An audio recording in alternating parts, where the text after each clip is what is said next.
तर स्टेटमेंट आहे the moment of inertia of a plane section about any axis is equal to moment of inertia of the plane section about a parallel axis passing through its centroid plus the product of area and the square of perpendicular distance between two axes. म्हणजे जर parallel axis theorem आपल्याला state करायचा असेल तर state करताना आपण कसं state करणार आहोत the moment of inertia of a plane section about any axis.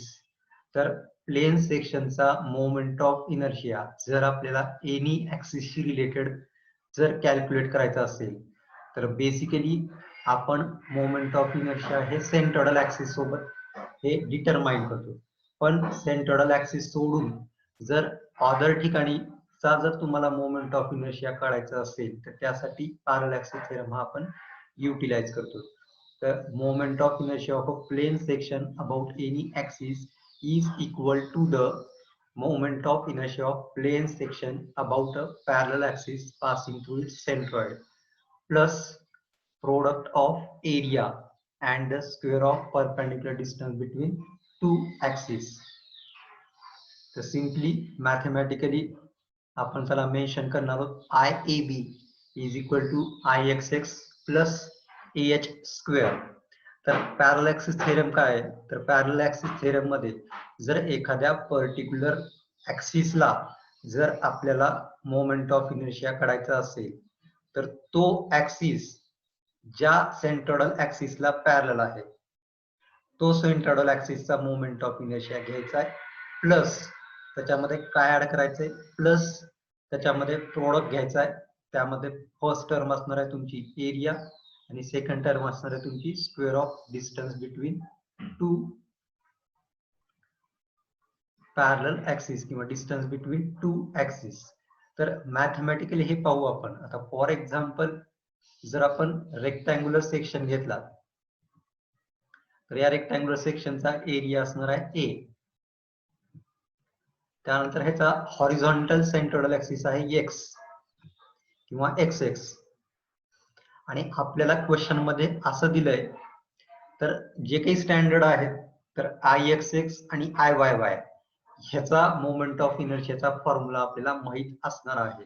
त्याचा टेबल आपण नेक्स्ट लेक्चर मध्ये पाहणार आहोत. तर moment of inertia about centroidal axis I X X आणि centroidal axis Y Y Y ह्याचे फॉर्म्युले आपल्याला माहित असणार आहेत किंवा ह्याच्या व्हॅल्यूज आपल्याला माहित असणार आहेत. पण जर आपल्याला एक्स एक्स सोडून जर moment of inertia about A B काढायचा आहे तर हा ए बी ऍक्सिस खालती आहे प्लेनच्या बाहेर आहे बरोबर आहे. तर खालच्या साईडला ए बी ऍक्सिस आपल्याला काय केलेला आहे मेन्शन केलेला आहे. तर हा ए बी ऍक्सिस कुठल्या ऍक्सिसला पॅरलल आहे सध्या एक्स ऍक्सिसला आहे का वाय ऍक्सिसला आहे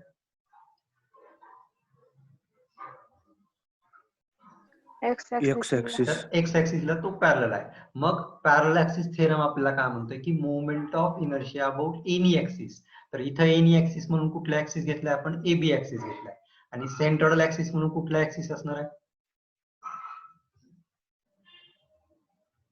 एनी ऍक्सिस म्हणून ए बी आहे आणि सेंट्रोइडल ऍक्सिस इथं कुठला असणार तुमचा एक्स एक्स ऍक्सिस हा तुमचा सेंट्रोइडल असणार आहे. कारण की ए बी ऍक्सिस हा तुमचा हॉरिझॉन्टल आहे त्याच्यामुळे त्या हॉरिझॉन्टलला सेंट्रोइडल ऍक्सिस पॅरलल ऍक्सिस कुठला असणार आहे एक्स एक्स असणार आहे. मग स्टेटमेंट काय म्हणतंय तर moment of inertia about A B axis I A B is equal to moment of inertia of parallel axis. तर ए बी ला पॅरलल ऍक्सिस कुठला आहे सेंट्रोइडल पॅरलल ऍक्सिस आहे आय एक्स एक्स. तर moment of inertia of centroidal axis that is I X X plus product of area into square of distance between two axis. तर distance कुठल्या डिस्टन्सचा square करायचा आहे तर जे दोन ऍक्सिस आपल्याला दिसत आहेत फिगर मध्ये तर फर्स्ट ऍक्सिस आहे एक्स एक्स आणि सेकंड ऍक्सिस आहे ए बी. तर या दोन्ही मधलं जे डिस्टन्स असेल त्या डिस्टन्सचा आपल्याला काय करायचं आहे स्क्वेअर करायचा आहे. मग as per statement I A B तर हे डिस्टन्स असणार आहे तुमचं H the distance between two parallel axis त्याला आपण काय म्हणणार आहोत एच म्हणणार आहोत. तर हे एच कसं कॅल्क्युलेट करायचंय हे आपण न्यूमरिकल्स मध्ये पाहणार आहोत लक्षात. तर ती एच ची कॅल्क्युलेशन कशा पद्धतीने करायची आहे. फॉर एक्झाम्पल तुम्हाला AB डिस्टन्स किंवा AB ऍक्सिस हा बॉटम पासून किती डिस्टन्स वरती आहे हे मेन्शन असणार आहे.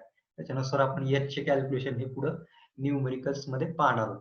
तर सध्या H म्हणजे काय असणार आहे, डिस्टन्स बिटवीन टू ऍक्सिस असणार आहे. मग as per statement moment of inertia about AB axis, जर आपल्याला AB ऍक्सिसचा मोमेंट ऑफ इनर्शिया काढायचा असेल तर त्याचं स्टेटमेंट नुसार इक्वेशन काय तयार होणार आहे, तर IAB is equal to IXX plus A into H square. तर इथं तुमचा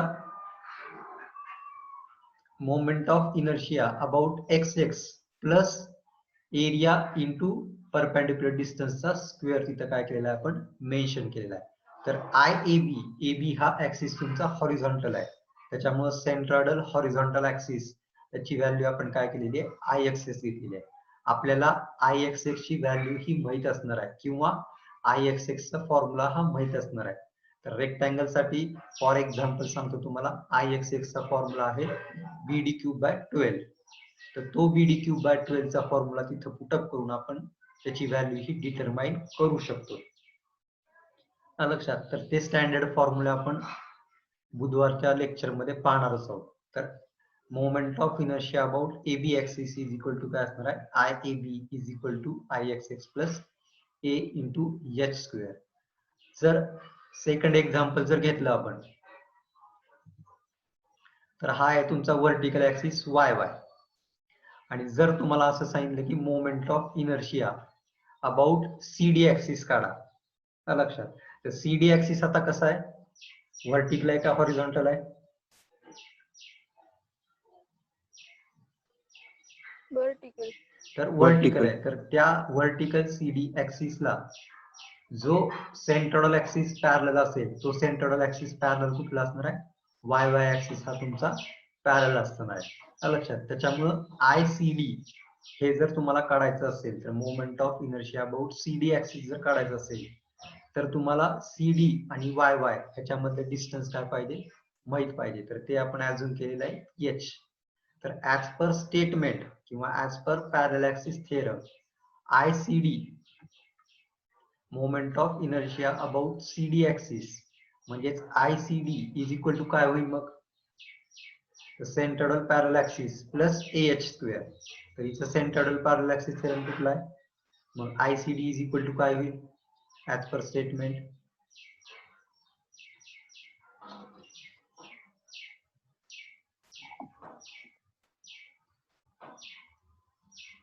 काय असेल, ICD is equal to equation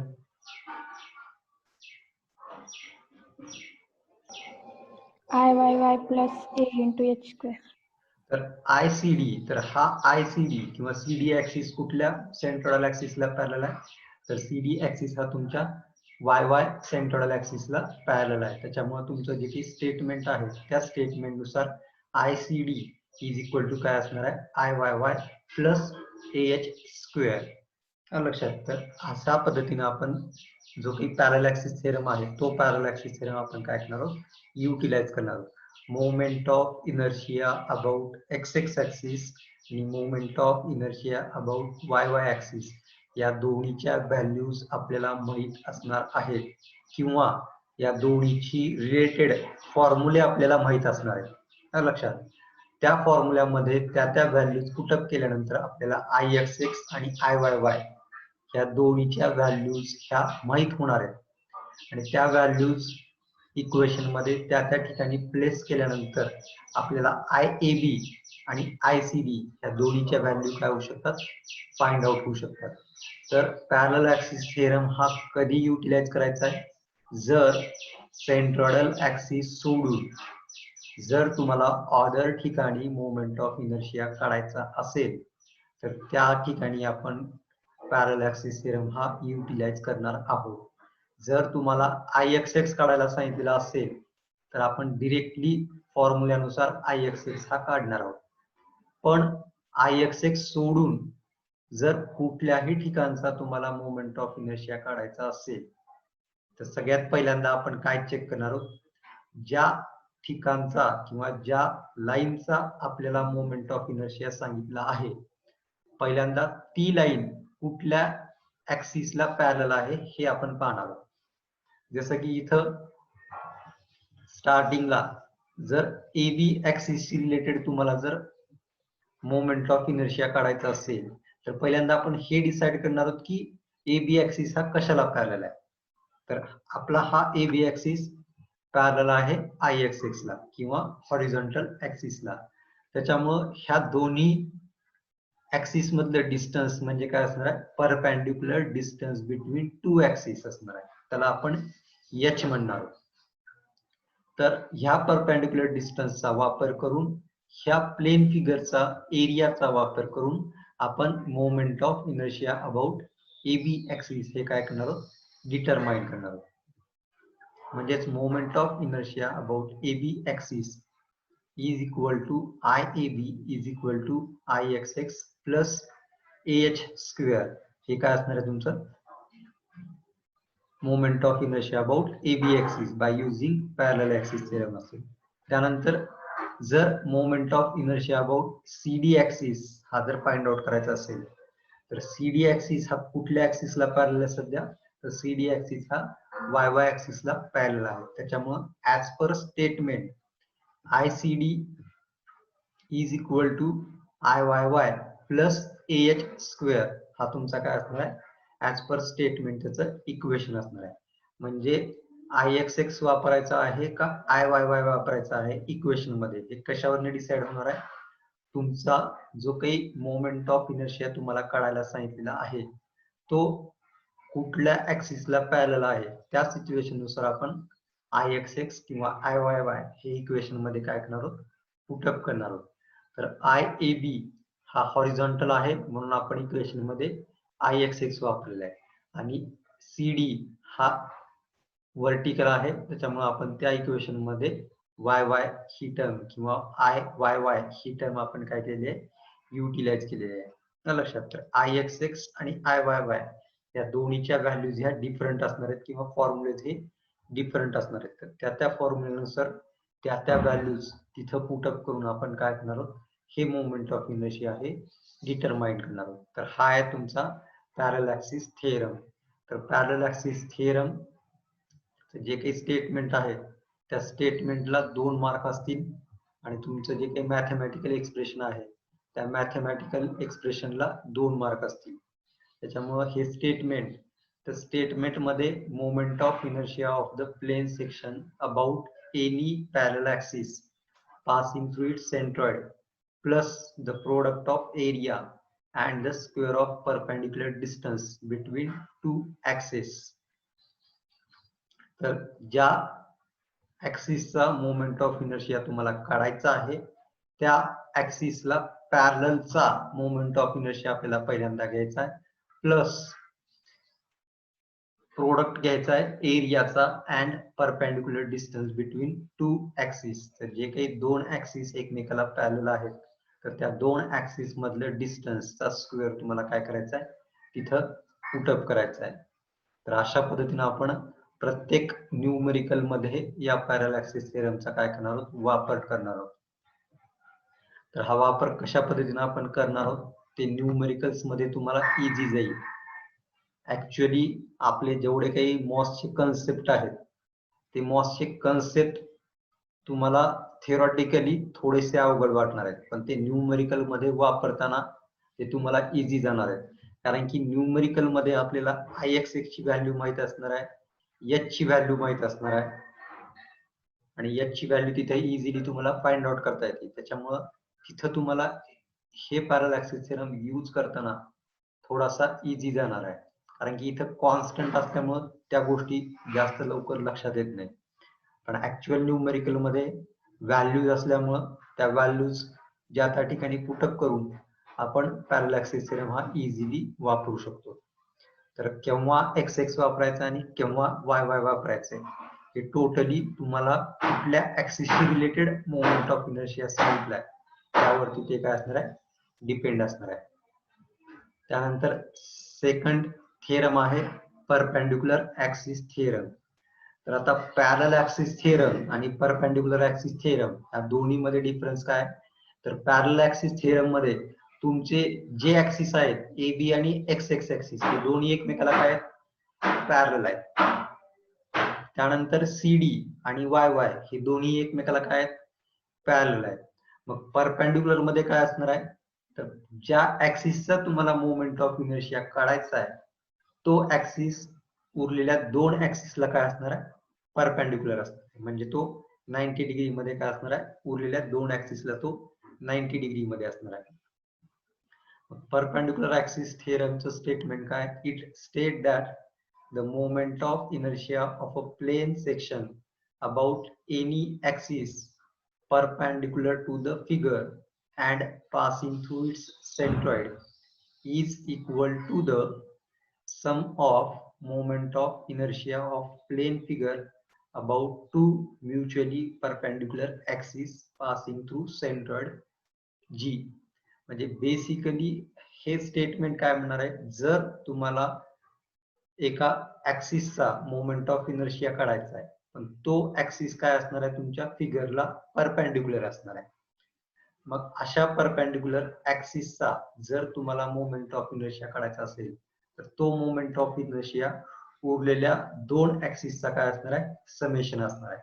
म्हणजे mathematically I Z Z is equal to काय असणार आहे, I X X plus I Y Y. तर आय एक्स एक्स आणि आय वाय वाय परत काय असणार आहेत, दोन सेंट्रॉइडल ऍक्सिस असणार आहे. जर आता फिगर घेतली आपण क्यूबची,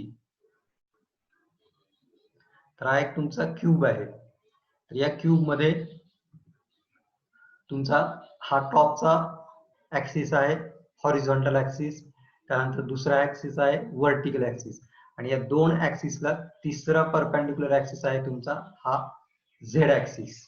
तर हा व्हर्टिकल असलेला डाऊनवर्ड डायरेक्शनला त्याला आपण वाय ऍक्सिस म्हणणार आहोत, हॉरिझॉन्टल असेल त्याला आपण एक्स ऍक्सिस म्हणणार आहोत आणि जो काही ॲरो इन्क्लाइंड आहे त्या इन्क्लाइंड ऍक्सिसला आपण झेड ऍक्सिस म्हणणार आहोत. तर हे तिन्ही ऍक्सिस एकमेकाला काय परपेंडिक्युलर आहेत. तर हा आहे तुमचा सीजी या प्लेन फिगरचा सेंट्रॉइडल पॉइंट. तर या सीजी मधनं पास होणारे तीन ऍक्सिस, एक असणार आहे तुमचा x axis horizontal x axis, त्यानंतर या हॉरिझॉन्टल एक्स ऍक्सिसला हा असणार आहे तुमचा वाय ऍक्सिस. तर हे दोन्ही काय आहेत एकमेकाला 90 डिग्री मध्ये.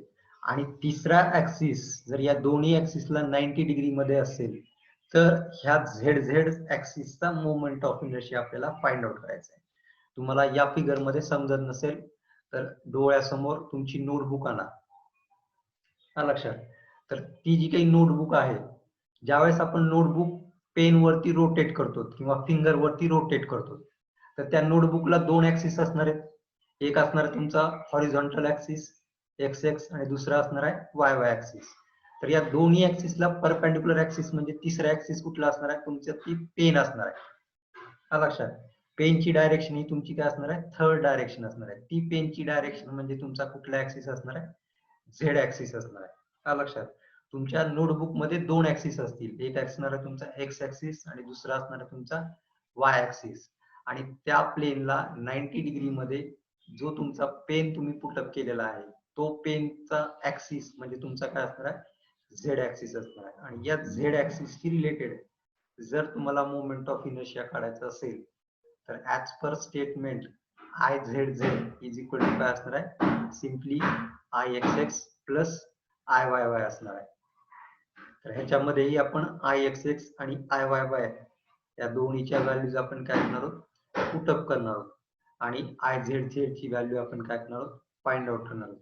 तर आय झेड झेड इथे जरी तुम्हाला इन्क्लाइन दिसत असेल तर तो त्या प्लेनला परपेंडिक्युलर आहे हे लक्षात ठेवा. म्हणजे एक्स आणि वाय ऍक्सिसला तुमचा झेड ऍक्सिस हा 90 डिग्री मध्ये असणार आहे लक्षात. नोटबुक आणि पेन ह्याचे एक्झाम्पल घ्या. नोटबुक मध्ये तुमच्या दोन डायरेक्शन असणार आहेत. तर त्या दोन डायरेक्शन म्हणजे नोटबुक मधली एक डायरेक्शन एक्स ऍक्सिस आणि दुसरी डायरेक्शन ही वाय असणार आहे. आणि त्या दोन्ही डायरेक्शनला तुम्ही जी काही पेन व्हर्टिकल ठेवणार आहात तो पेन हा म्हणजे तुमचा काय असणार आहे, झेड ऍक्सिस असणार आहे. तर त्या झेड ऍक्सिसची रिलेटेड जर मोमेंट ऑफ इनर्शिया काढायचा असेल तर as per perpendicular axis theorem I Z Z is equal to काय असणार आहे, I X X plus I Y Y असणार आहे.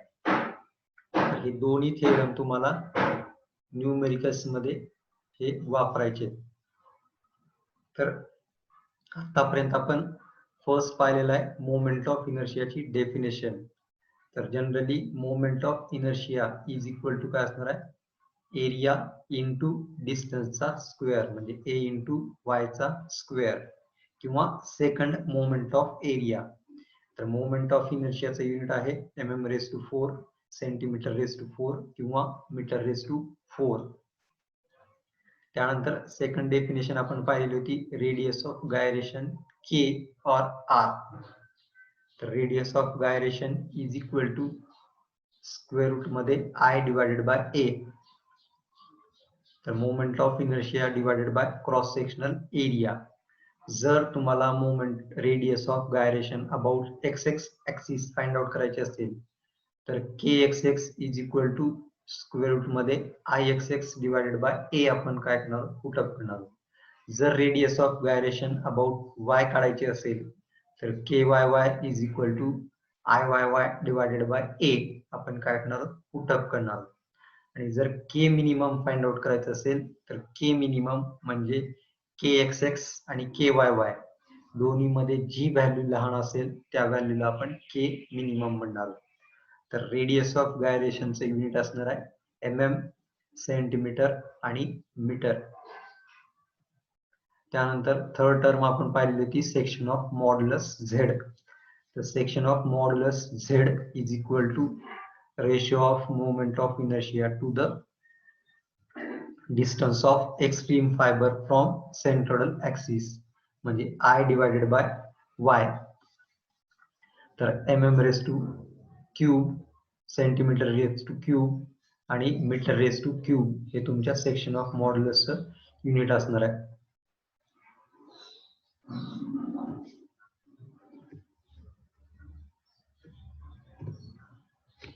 तर section of मॉड्युलसचं unit mm⁵, cm⁵ आणि m⁵ हे तुमचं सेक्शन ऑफ मॉड्युलसचं युनिट असणार आहे.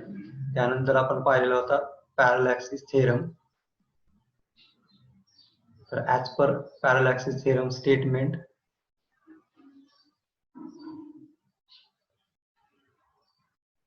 moment of inertia about any axis is equal to moment of inertia of central axis plus product of area into square of distance between two perpendicular axes म्हणजे Ixx plus a into h square. लास्टला आपण पाहिलेलं होतं perpendicular axis theorem Izz is equal to Ixx plus Iyy. तर या total पाचही स्टेटमेंटचा किंवा पाचही क्वांटिटीज किंवा डेफिनेशनचा युटिलायझेशन करून आपण ऑल मोमेंट ऑफ